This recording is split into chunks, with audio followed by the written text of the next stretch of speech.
Bismillahirrahmanirrahim. Assalamualaikum warahmatullahi wabarakatuh. Apa kabar anak ustaz, tulab dan talibat? Mudah-mudahan kita semua dalam kondisi sehat walafiat. Amin ya rabbal alamin. Marilah dengan kesempatan ini kita kembali bersyukur kepada Allah SWT atas limpahan nikmat dan karunia yang Allah berikan kepada kita semua.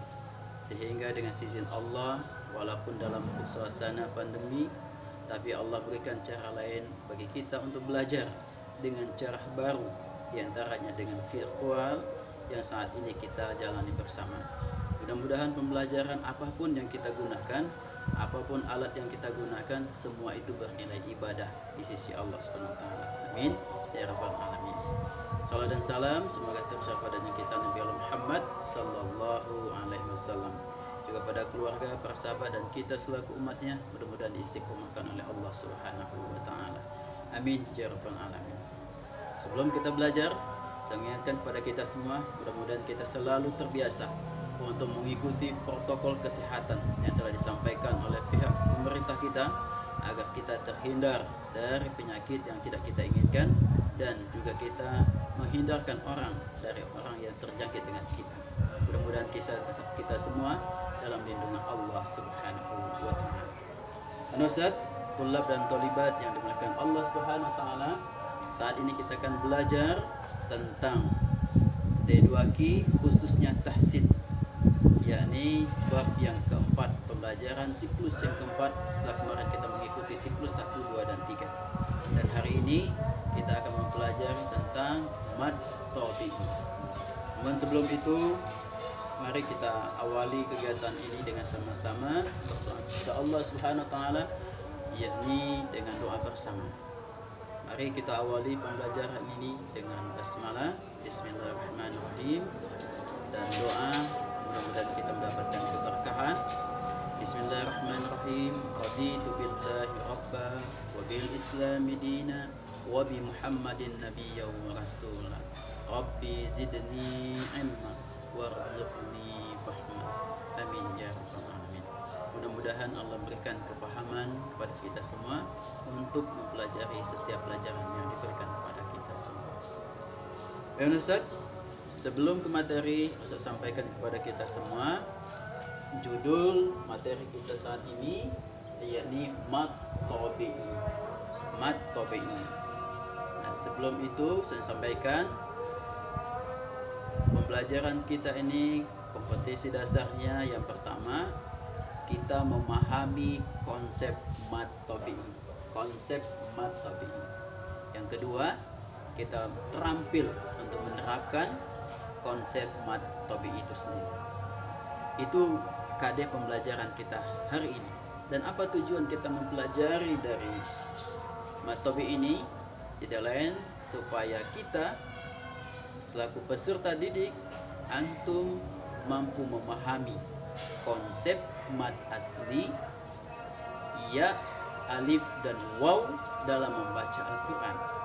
Dan yang kedua, antum memahami, yakni terampil, ya, terampil melafazkan konsep mad asli, alif, ya, dan waw dalam kehidupan kita sehari-hari.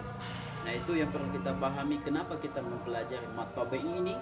Tidak lain dalam rangka kita untuk memahami dan terampil di dalam menerapkan dan melafazkan konsep mad asli, ya, alif dan waw. Nah, sekarang kita masuk kepada materi tentang mad asli. Pertama, apa yang harus kita ketahui? Yakni pengertian mad tabi'i itu sendiri. Mad tabi'i secara bahasa artinya adalah panjang. Secara bahasa artinya panjang. Dan tabi'i itu artinya secara bahasa biasa. Panjang biasa. Jadi mad tabi'i adalah mad atau bacaan panjang yang terjadi karena adanya salah satu huruf mad tabi'i tanpa adanya sebab lain atau alami, ya. Jadi diberi nama mad tabi'i karena madnya berlaku sesuai tabiat aslinya, sehingga disebut dengan mad asli. Dan mad tabi'i ini juga ukuran panjangnya adalah dua harokat atau dua ketukan. Nah, ini terkait dengan pengertian daripada mad tabi'i. Nanti kalau kita ditanya apa itu mad tabi'i? Mad tabi'i secara bahasa artinya mad panjang tabi'i biasa. Panjangnya biasa. Kenapa dinamakan panjang biasa? Karena cuma dua harokat atau ketukan. Nah, selanjutnya mad tabi'i ini perlu kita ketahui, ya. Mad tabi'i ini terdiri dari 3 huruf, ya. 3 huruf. Yang pertama huruf alif, yang kedua huruf ya, dan yang ketiga huruf waw. Alif, waw, ya, atau alif, ya, waw. Nah, hukum bacaan mad tabi'i, adalah apabila huruf yang dipanjangkan bunyi suaranya yang berupa alif, waw, dan ya tadi, huruf berharokat dhammah khusus bagi waw. Jadi waw diawali dengan huruf berharokat dhammah, maka berlakulah hukumnya, bacaannya dipanjangkan 2 harokat. Nah, sementara yang kedua ya itu apabila diawali dengan kasroh, diawali dengan huruf yang sebelumnya berharokat kasroh, maka hukum mad tabi'inya berlaku 2 harokat. Dan yang ketiga yakni dengan alif apabila diawali dengan huruf yang sebelumnya bergaris atau berharokat fathah, maka kalau kita baca dia akan dipanjangkan sepanjang 2 harokat. Nah, kita ambil contohnya huruf alif, ya, fathah dengan alif, ya. Maka bacaannya kita lihat di sini, bacanya 2 harokat saja atau 2 ketukan. Nah, kita baca sama-samanya. Amanu, amanu. Nah, yang a di depannya ada alif, ya, fathah bertemu dengan alif dibaca 2 harokat. Amanu, amanu. Nah, itu yang pertama. Yang kedua Al-Qur'ana, Al-Qur'ana. Hamzah bergaris fathah bertemu dengan alif dibaca 2 harokat. Contoh yang ketiga ro'a, ro'a. Hamzah juga bertemu dengan alif, fathah bertemu dengan alif, maka dibaca 2 harokat. Itu mad asli dengan alif, ya. Nah, yang kedua sekarang mad asli dengan ya sukun. Kita lihat contohnya. Contoh pertama imana. Kita ulangi imana. I itu kasroh, huruf berharokat kasroh bertemu dengan ya sukun atau mati, maka berlaku hukum mad tabi'inya 2 harokat. Imana, i bertemu dengan ya mati. Yang kedua kita lihat di sini al-khati'ina, ti'ina, ya, huruf sebelum ya mati kasroh, maka dibaca panjang 2 harokat. Dan contoh yang ketiga kita lihat sama-sama. Abai, abai. Kita lihat yang ada tanda merahnya itu i bertemu dengan iyah mati, kasroh bertemu dengan iyah mati, maka dibaca panjang 2 harokat. Baik, kita masuk yang ke contoh yang ketiga. Nah, ini dengan mad tabi'i dengan waw. Perhatikan sama-sama. Yang ketiga huruf tabi'i mad asli.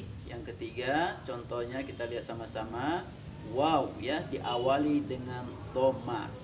Lihat ya, yang bertuliskan warna merah itu merupakan tanda mad asli yang diawali dengan dhammah. Dhammah, ya. Kita lihat. Kita baca sama-sama yang pertama. Tu,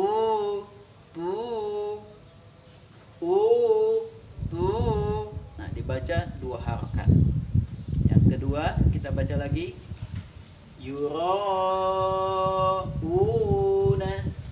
yurauna. Nah, yang ada wawnya mati atau sukun dibaca 2 harokat. Dan yang ketiga kita lihat baca sama-sama waja'u,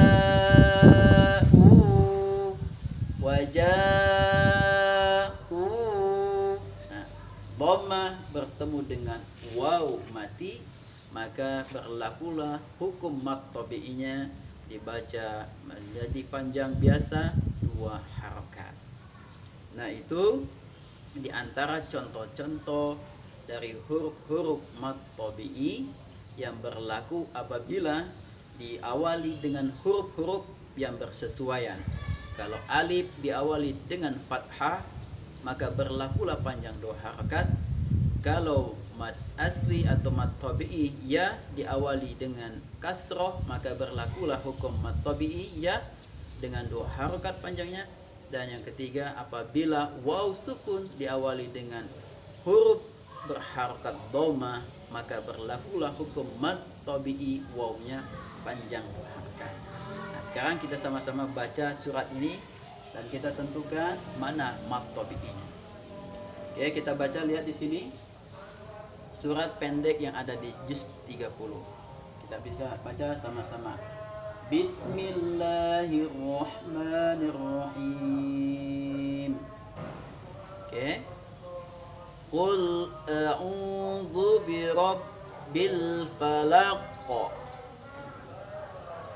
Qul a'udzu birabbil falaq. Ya, itu yang baca benar. Qul a'udzu birabbil falaq.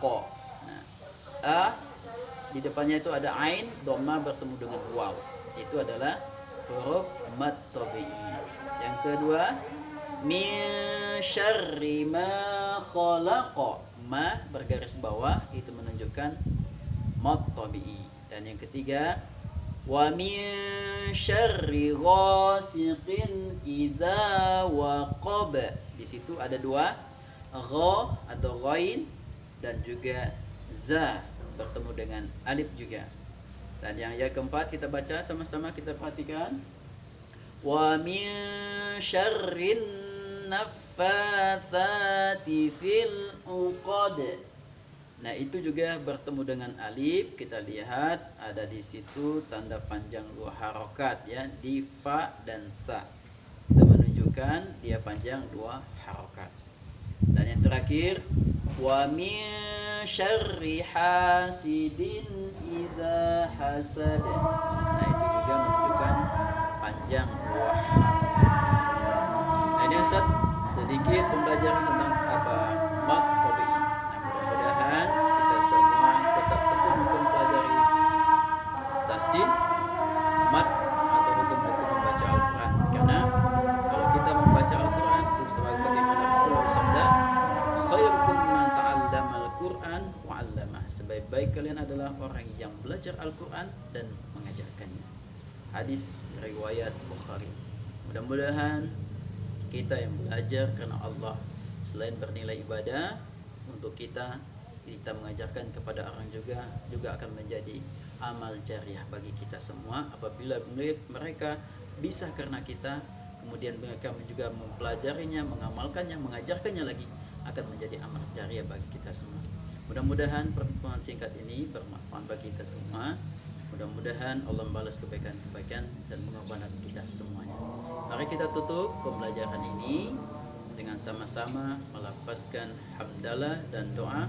Allahumma inni istaudi'uka ma'allamtani fardudhu ilayya inda hajjati wala tansanihi ya rabbal alamin. Subhana rabbika rabbil izzati amma yasifun, wassalamun ala mursalin, walhamdulillahi rabbil alamin. Terima kasih atas perhatiannya. Wassalamualaikum warahmatullahi wabarakatuh.